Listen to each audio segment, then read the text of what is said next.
Welcome to the Get Published podcast, sponsored by Brodie Consulting Group. To get more information about our publishing and coaching services, go to getpublishedpodcast.com. Hello, I am Paul Brodie, and thank you for joining us for another episode of the Get Published podcast, where we help authors get published with a proven system that works. Today, we're being joined by Aliesh Pierce, author of Treating Diverse Pigmentation. Aliesh, welcome to the show. Thank you. Thank you for having me, Paul. You ready to get started? Yes, I am. Yes. All right, let's get to it. Question number one. What is the one piece of advice that you would give to a first-time author who is currently writing their book? You know, I think that when I do speak to hopeful authors, the one piece that I always suggest is that they stay focused. I remember really early on reading the work of, there was a self-help book that advised The Artist's Way. They advised that you wake up, at 5:30 in the morning and get your work done before your day starts, before the demands of the day. And that really, I found to be really helpful. Waking up at 5:30 and starting my day a little later so that I could just sit and write and stream of consciousness a lot of times, just type things out to get the chapters laid out even.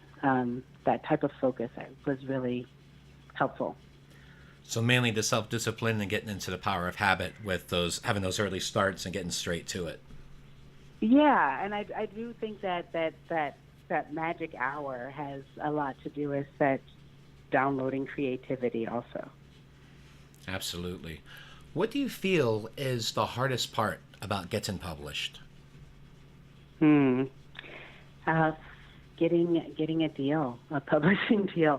I initially wanted to write a book, sought out some publishers, and then had given up.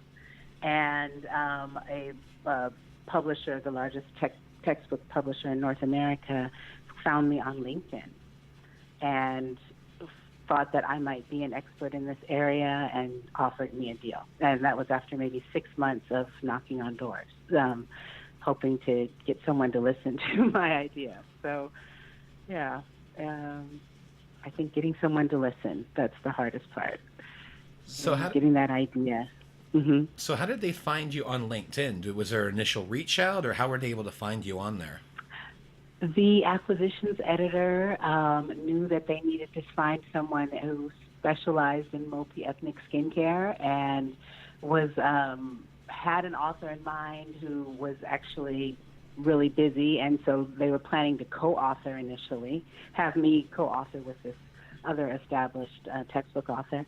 And they found me on LinkedIn because I regularly post about that topic, and I wrote my proposed table of contents, and they liked it, and I got the deal. And then ultimately, the initial author had to bow out because her plate was too full. So I wound up authoring the book myself. Excellent. That's a great strategy too, with utilizing LinkedIn to post content, and especially the content that you definitely, it's your area of expertise. It's just like repurposing content from the book. It's that same content where you get out there and you post, about your area of expertise with that.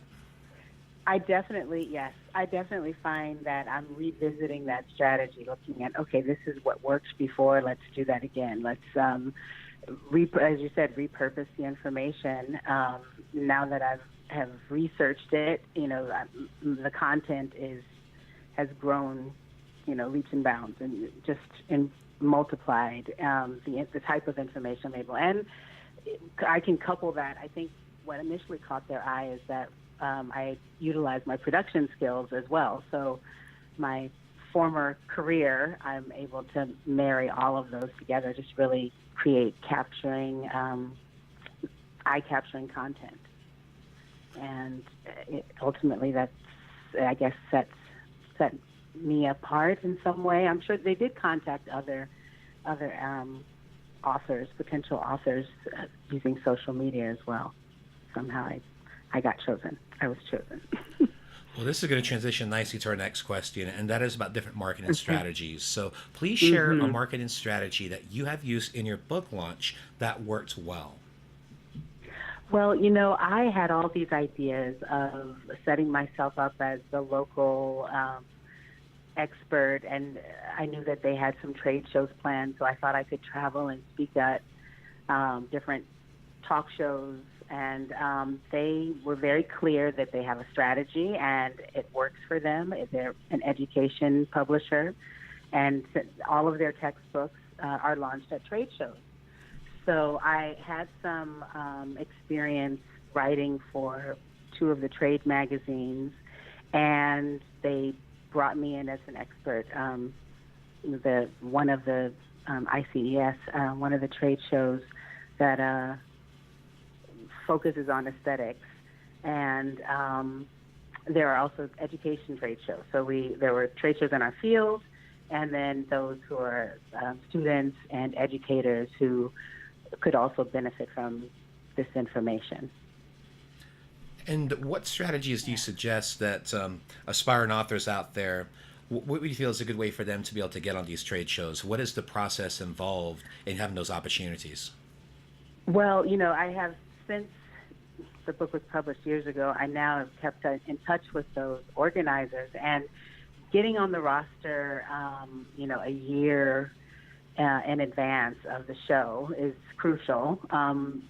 Carving out your topic, people always love 3 to 5 points that they can take away, and they can definitely pull a lot of those points from copy they've already written, and write a proposal, create this outline and start establishing themselves as experts in the field. Proposing to write articles for those trade magazines that are affiliated with the trade shows. That is also helpful because that helps you get noticed and establishes you, as an expert among your peers. And is there someone specifically that you suggest, people reach out to in regards to getting on the shows? I know you talked about the magazines, which is a great strategy in those different journals, but is there a specific Yes. person? Well, each trade show has their key organizer, and I don't know what that title would be, or director of the trade show director. They would have to seek out, the administrative staff of each of those preferred trade shows. I know it helps now that I'm working with skincare brands. It helps to have a marketing calendar. So even in planning your social media, planning your trade shows around your social media around the trade show activity, seasonal marketing, it all kind of laying that out a year in advance is really helpful. And it's fluid, it changes, but that's a really easy way to outline your marketing strategy. Kind of lays it out in front of you for the year, and then for those types of shows, I would assume the publisher had some huge expenses because they had our booth, and they also were selling other books, of course. So setting me up in a room to talk about the topic, or on the main stage to talk about the topic, was gratis. And that's one thing that, as a self-publishing author, that's something you can do on your own. Taking out the booth could run, I don't know, $7,000-$10,000 depending on the trade show. But just offering, and they pay an honorarium. They pay for travel and expenses. So it's an even exchange. Thank you for sharing that. It's definitely a lot of strategies involved, but it definitely sounds like it's well worth it. Yeah, and I wish I had the right language to express it, but I just lived it and kind of have I'm learning now to incorporate those tips that I've picked up along the way working with this amazing publisher.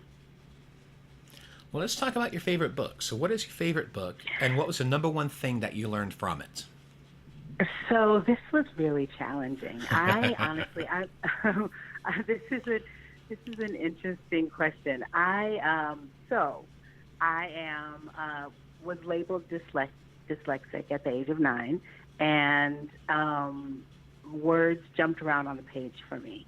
And so my love of books came when I was able to find other African American women who authored, Octavia Butler and Toni Morrison, writing amazing stories. And so that I just became a voracious reader, but of only these types of books. And so, but I have to say, the other part of me is always stimulated by spirituality. And so the one book that really stands out is not even the original text, because it was written in Sanskrit, but it's a translation of Patanjali's Yoga Sutras. And I'm not sure, I don't remember which translation, that he was German translating from Sanskrit into English.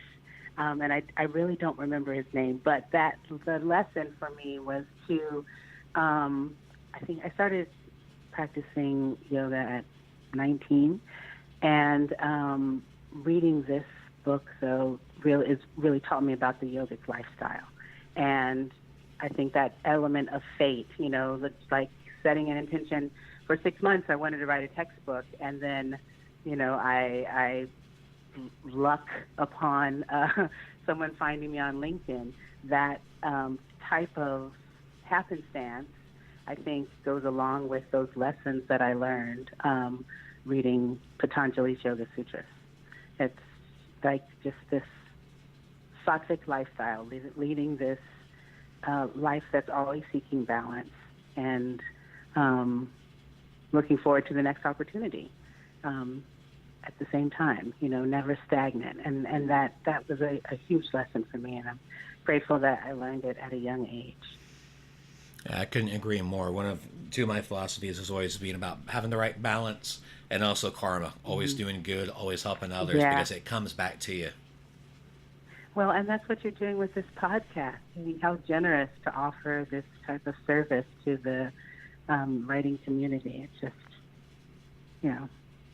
beautiful concept. Oh, I appreciate that. We have a lot of fun. In fact, you are actually, and I believe my math is correct, you're actually my 70th guest on the show. So it's always a good new number right there. Ooh, are you going to play the lotto? Yeah, that's great. There you go.